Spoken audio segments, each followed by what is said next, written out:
All right, so we're installing the block here on a Saturday,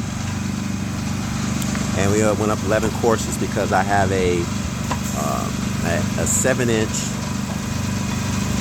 concrete floor that's going to go on top of here.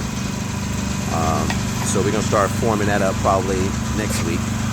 Get that up, bring the scaffold in, shoring, and everything like that to support the floor. The second floor, it's not going to be a wood floor, it's going to be a concrete poured in place. You know, that's one way of saying it. So the guys out here on Saturday really working hard and diligently. And I mean, you just got a good crew, man. You know, when you have good people and they want to work, they're going to do it. Now, that means that I have to be out here too, so I'm good.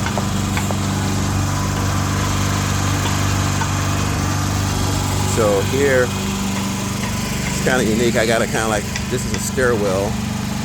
We're going to build some stairs to come out this. This round here is going to be curved.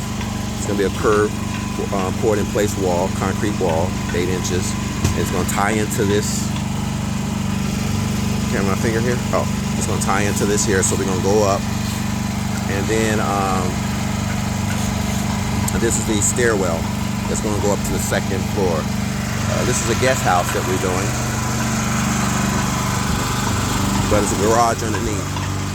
A lot of stuff going on here, and sometimes I overbook things like a doctor, you know, but it works out. Just got to get things done. As long as I got willing participants and people that want to come and work and give me a good full day of work, I'm all good, right? This is where we are.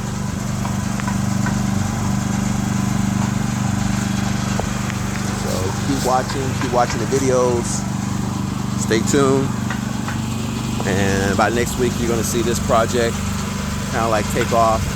All this area is going to be cleaned up because we're going to have pavers down here eventually, but I need to just clean up everything, backfill, get everything going.